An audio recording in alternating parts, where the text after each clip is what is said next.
Our final speaker tonight is Bendik Berntsen-Øybø with the title, "Why do we evaluate moral theories differently? Is persistent disagreement on moral theory due to disagreement on theory?" On criteria. Yes, thank you. Yes, so I like probably many else, I'm a bit tired after a long day, and I hope I will be able to make this a bit light. I hope my goal is to make it clear. So if it's not clear, just tell me. Okay. So it's on the methodology in ethics, and the question which I want to address or put my thoughts on is the question of why do we evaluate moral theories differently in ethics? Like, why do ethicists evaluate theories differently? Because some prefer utilitarianism, others prefer Kantianism, and so on. So it's an attempt at making a diagnosis of the situation. So just a simple clarification: moral theory is an account of what makes actions ethically right or wrong. It does so by pointing to proposed moral principles, and I take this to be similar to how a theory in physics might try to give an account of what makes a planet move like it does, by pointing to proposed natural laws. And examples would be utilitarianism and Kantianism, but there are many others. And this is from this long list here is from one of the books, which I will mention a bit later. So what do we see in other academic fields, like physics and hard sciences, like the field of theory of light? Historically, we tend to see convergence, where theories are created and eliminated by the academic community over time. While in moral theory, the situation seems to be rather different. So rarely, I think, theories are eliminated. They just keep on existing with supporters. And what I'm going to argue is that there is reason to think that major reasons for the persistent lack of convergence in moral theory are differences in criteria among ethicists and differences in what is treated as data by them. And I'm going to offer two different reasons. One I will refer to as a pre-empirical reason, and the other one is what we find when we look at the literature to support this claim. Okay. So let's start with the first reason. So the reason is, I think, that this claim about it has to do with criteria or data is likely, is that many possible explanations can plausibly be construed as causing differences in theory evaluations through causing differences in criteria and data selection. And this right here is what I call a possible causes map. And it's a diagram of, imagine drawing up you have a bunch of different types of proposals for explanation, and then you try to think, how would it possibly cause a difference in theory evaluation? So and I think that it often will have to run through either differences in criteria or data. So this is a preview of that complex landscape. So there are proposed explanations for persistence lack of disagreement in philosophy in general, and also in moral theory in particular. So I have different theorists on the left-hand side. So proposals are like, it's difficult to obtain data, there's an underdetermination or the data or the theories are underdetermined by the data. And there could be sociological forces. There could be that there is no moral, there are no moral truths. Yeah. And I think that it seems that we can think of many of these proposed explanations, which we find in this literature, as running through either 1, 2, 3, or X on this map. So as far as I can see, it has to run through one of those 4, and I will explain one by one what I mean by data and the others, and then it will lead to differences in theory evaluation. Okay, so criteria. It's the standard sense of criteria from philosophy of science. So, for instance, theoretical virtues, which we have heard a lot about today, like accuracy and simplicity and so on. So that's the simplest one to explain. And that, yeah, no, let's move on to the data, which is this is the hardest part of my presentation. So what do I mean by data? So it's obvious that data or theories are constructed around data and that they try to fit the data. And you can end up with different theories that both fit the data. And the less data you have, the more possible theories could fit the data.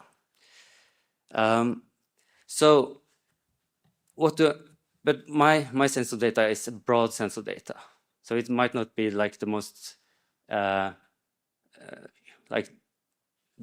correspond super well to your intuitive idea of what is data and not.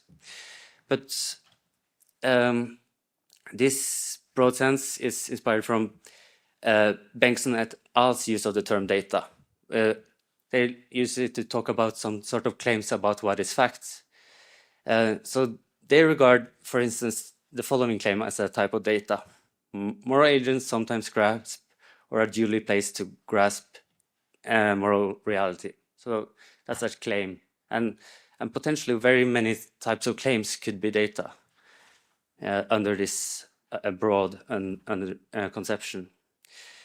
So I think it's broader than the normal sense, and that the one that's you typically find in, for instance, natural science, and I'll show it soon that it's a lot of different things fall under data on this conception. But why do I call this data then? If it's not if it's like a kind of a revisionary sense of data. That's because I, in a similar vein to Berntsen et al., want to talk about some sort of claims about what is fact. And since they use the term data, I use the term data. The alternative would be to invent another word.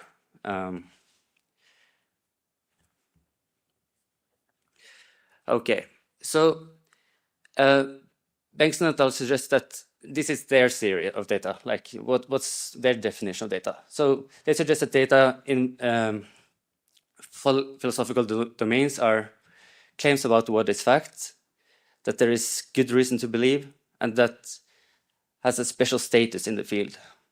In the sense that any camp in the domain is expected to address the claim.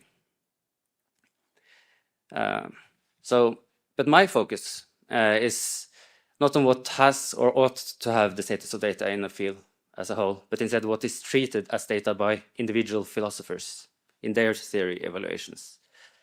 And individual philosophers can treat something as data without it being true that we have good reasons to believe it, or without it being true that it has some special type of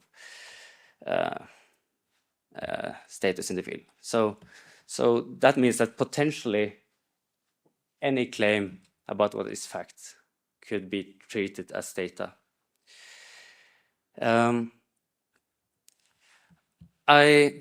illustrate what the different types of things that fall under data on this conception, I've created a taxonomy of different types of data. The only important ones for present purposes are traditional data and axiomata. I will explain them.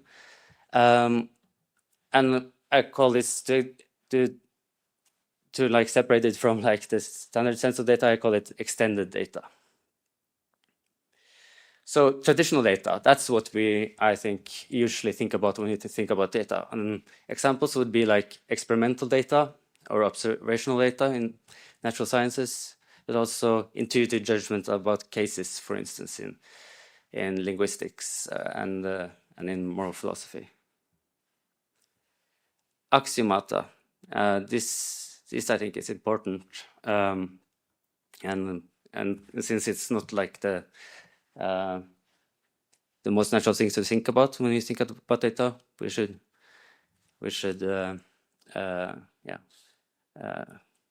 pay attention here. Okay, so it tends to be more general claims than traditional data. So it could be, and they are often accepted on the basis that they seem plausible or natural or commonsensical.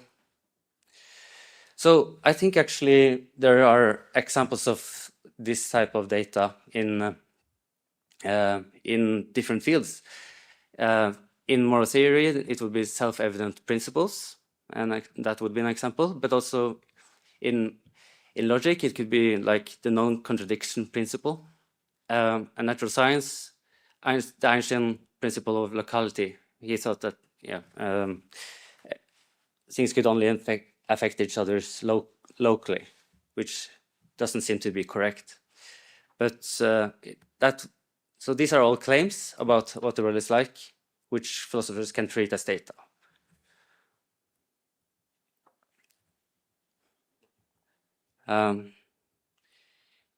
So miscriteria, the philosophers, this is another term of mine. So philosophers can obviously also be influenced by other things, like pride. This is something Chalmers points out.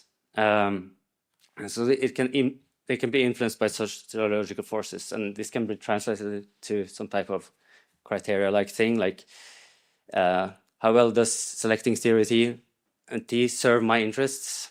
So this is obviously illegitimate.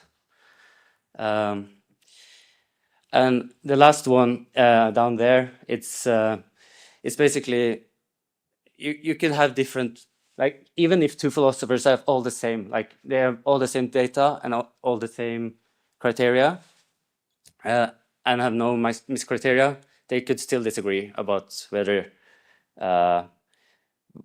it fits, like a theory fits the criteria. That's possible. They could like make different judgments about that. But the two important ones are 1 and 2. Okay, so now we have explained all the words. So now I'm getting to my reasons.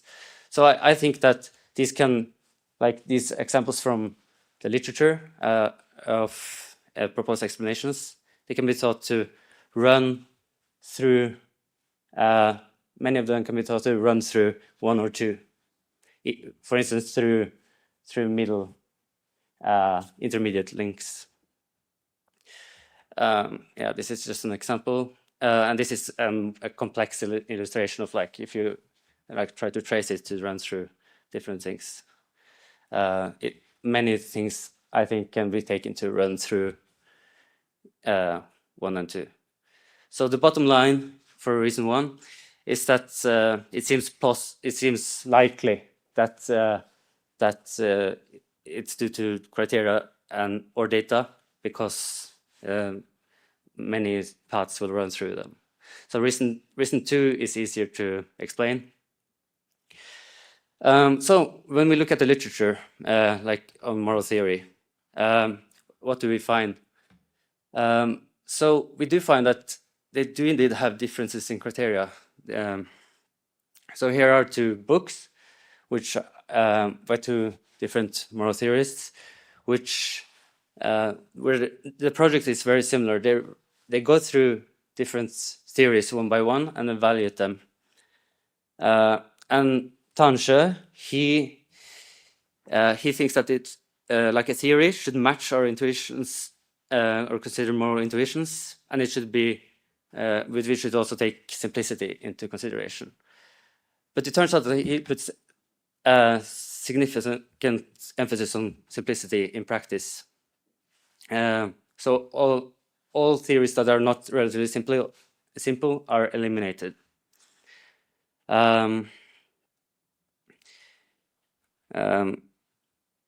he ends up preferring utilitarianism. Mark Timmons, on the other hand, he also agrees that it should fit well with our considered moral beliefs, but he does not think that we should put a lot of emphasis on simplicity. So they do have different criteria when it comes to simplicity, and it seems that, yeah, and they end up with different theories. So that's one example. And also, when we look at the literature, we do indeed find that ethicists treat different things as data. So Tansche and Timmons, which I just talked about, they consider intuitions about cases as data. For instance, trolley case problems. They talk about that a lot in their books. While other theorists, like Kant and Singer, explicitly say that we cannot use such intuitions as data to be used for evaluation of whether a given moral theory is good or not. So they are on different planets in terms of whether we should treat these intuitions as data. Yeah, so the empirical bottom line of reason 2 is that the empirical finding that we do indeed find that ethicists use different criteria and treat different things as data when we evaluate whether a moral theory is good. And I believe this gives us reason to suspect that the major reason for the lack of convergence in theory evaluation in the field of moral theory is due to lack of agreement on criteria and that and what data or a moral theory should account for. Yeah, that would be it.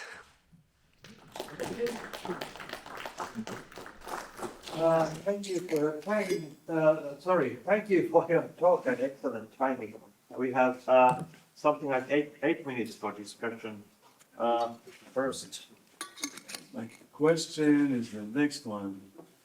Imagine that you took 500 children that eventually they'll become philosophers.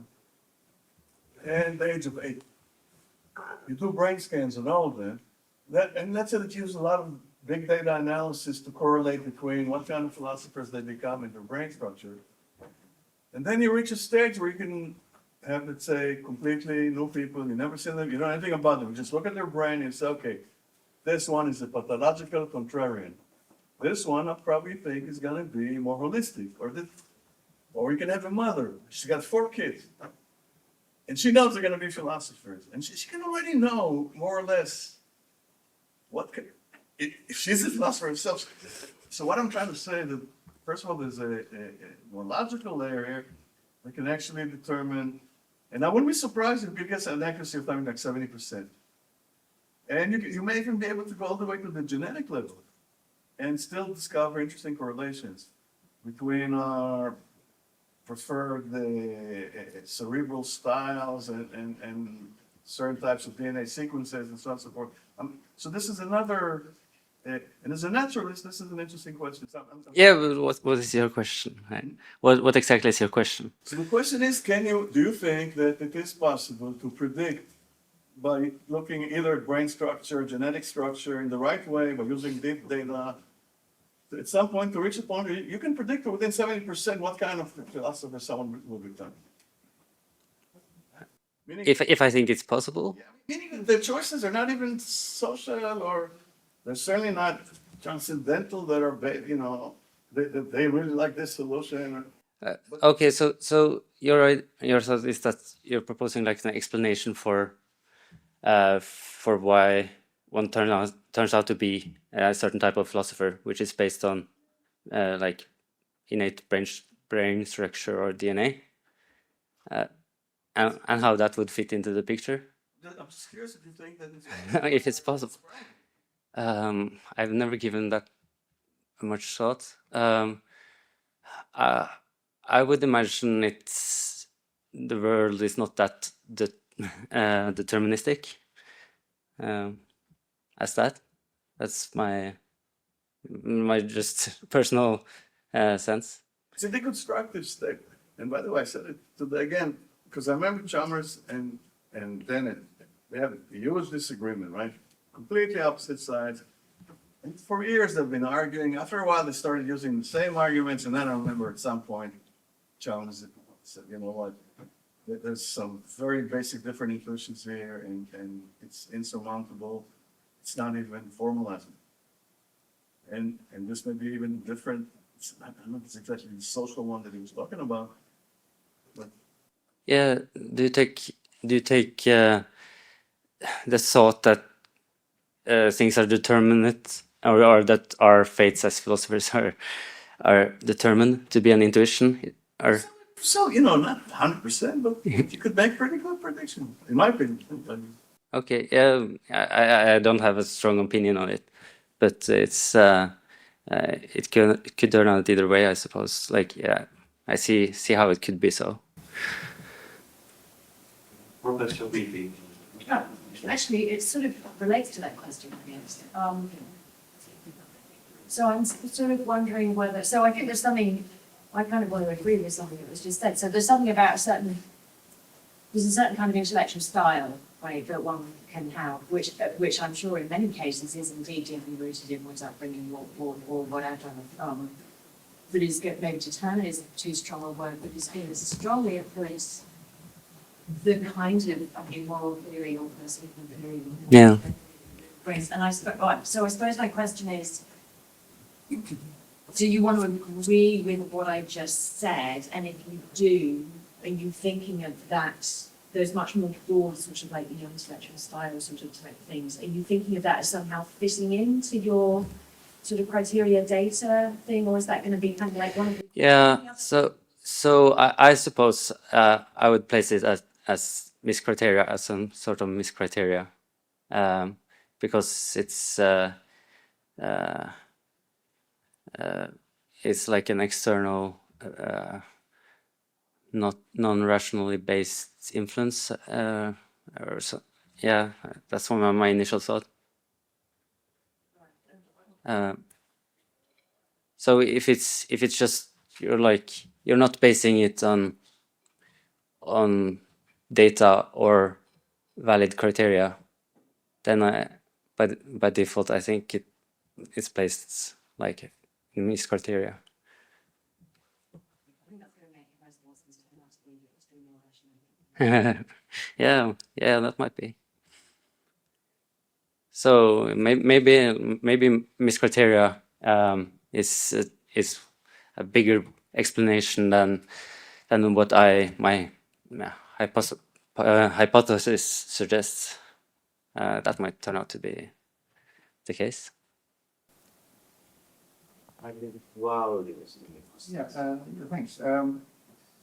Well, what I heard you say, and I was getting a little tired there, so I'm not sure about the entirely, but yeah, so different data, different criteria. But I was wondering if there was anything in a way, the theory that people were defending, whether that could indicate why they accepted those criteria and that particular data. Yeah. And I'm reminded of a talk that was given yesterday about, in a way, the philosophers have a tendency to kind of pre-choose the conclusion. Yeah. They kind of rationalize it. Yeah. I wonder if that relates in some ways to that. Yeah, no, it's a very good question, and my paper is like, it leaves that question open, so there could be different possibilities. But for instance, like miscriteria, I take it can influence theory evaluation in two ways. Like what you were talking about, it could either do it directly, but it could also like give a philosopher like a conclusion he wants to reach, and then change its criteria or data to like favor that.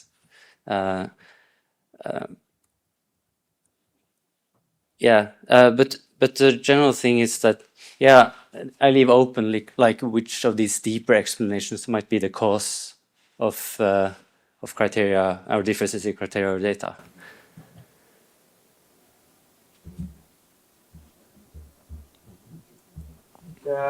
Just enough time for 1 week. Question or comment. Anyone? There was, I think. Mary was kind of asked about it. Okay. Yeah, very. It's very Yeah, brief. very I'm interested in your interest and motivations. Do you think if you sort out this data criteria, do you think we could have some convergence on a moral theory? Should we have it? Should we end up with a... I think it's possible, and I personally hope so. It's not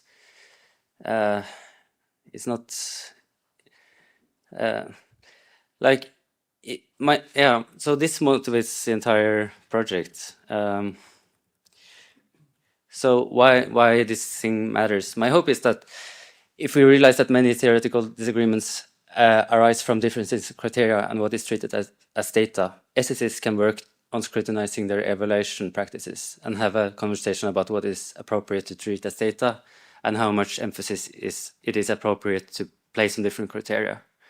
I kind of assume that if it doesn't happen, that one doesn't agree more on criteria and data, then one won't reach agreement, probably, like in practice, on theory, like which is the best.